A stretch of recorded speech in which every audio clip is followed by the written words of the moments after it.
क्या रे? ये तू मुझसे पूछ रही है? बल्कि तू बता, तू यहाँ क्या कर रही है?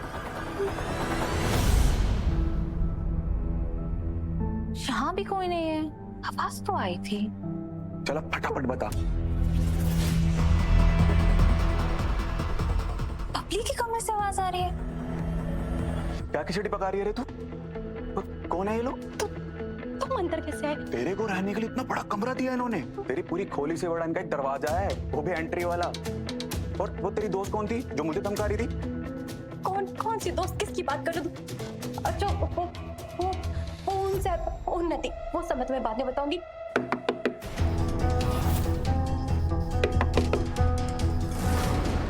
बबली तुम ठीक हो? तुम उठो, जल्दी उठो। तुम्हें जो पूछना है मैं तुम्हें सब बताऊंगी। बबली? जल्दी निकलो, जल्दी। बबली? मैं पकड़ी जाऊंगी।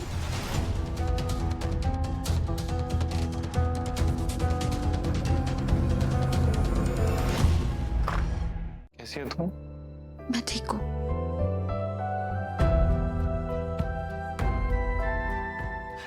खुश रहे। रीत, बेटा तू ठीक है?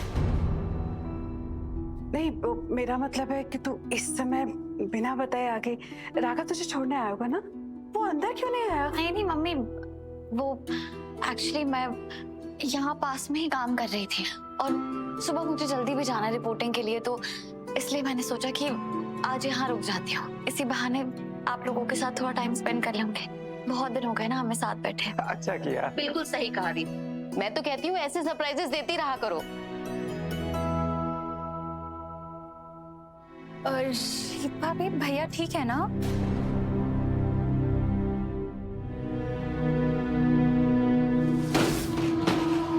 आज से इस घर में तुम्हारे लिए कोई जगह नहीं है। भाभी, राघव भैया ठीक है ना? हाँ बिल्कुल ठीक है। तुम कैसी हो? मैं भी ठीक हूँ।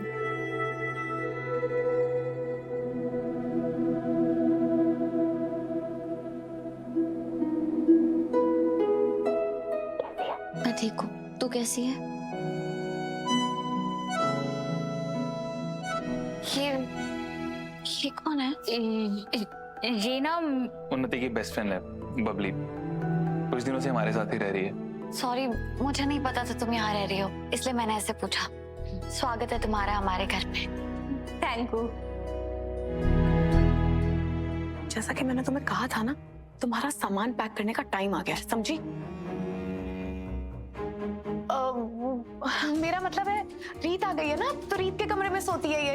अब तो इसको जाना पड़ेगा। कोई बात नहीं स्मिता, ये हमारी मेहमान है और वैसे भी आज मैं मम्मी के साथ सोना चाहती हूँ। हाँ बेटा, और जैसा कि रीत ने कहा, हम दोनों माँ बेटे को ढेर सारी बातें भी तो करनी है ना?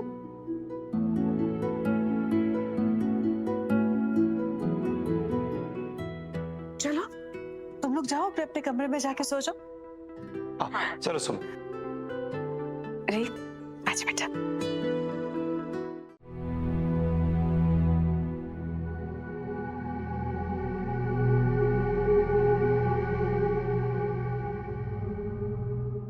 जब से मैं इस घर में आई हूँ, मुझे इस बात का पछतावा था कि मैं क्यों अपने बेटे को एक बड़ा और अच्छा इंसान बनते हुए नहीं देख पाई। लेकिन आज मेरा पछतावा कुछ और है। मुझे ऐसा लगता है कि मेरा तुम्हारी जिंदगी में ना होना ही वो वजह है कि तुम एक औरत का ऐसे अपमान कर सकते हो, उसके चरित्र पर ऐसे कीचड़ उछाल सकते हो। माँ, इन बातों की वजह से परेशान मत हुई।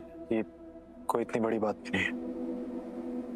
राघव, तुम्हें सच में ऐसा लगता है कि ये कोई बड़ी बात नहीं है? तुम्हारी पत्नी का इस घर से चले जाना और मुझे परेशान नहीं होना चाहिए।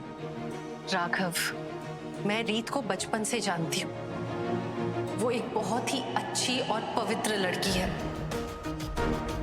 तुम्हारा कोई हक नहीं बनता कि तुम उसे उसकी पवित्रता साबित करने पे मजबूर करो। आज जो तुमने रीत के साथ किया है ना, वो बहुत बुरा किया। आज तुम्हारे शब्दों ने मुझे इतना शर्मिंदा किया है कि लाख चाहने के बावजूद मैं रीत को जाने से नहीं रोक पाएगी।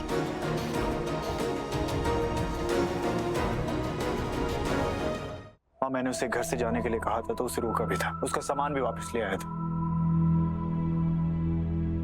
इंसान को बाहर छोड़ाया, सामान अंदर ले आया। तू कब से इतना बड़ा बिजनेसमैन बन गया है राघव कि तुम्हारे लिए एक इंसान की कीमत एक सूटकेस जितनी है? नहीं राघव, रीत का आत्मसम्मान तुम्हारे पूरे दौलत से कई ज्यादा है।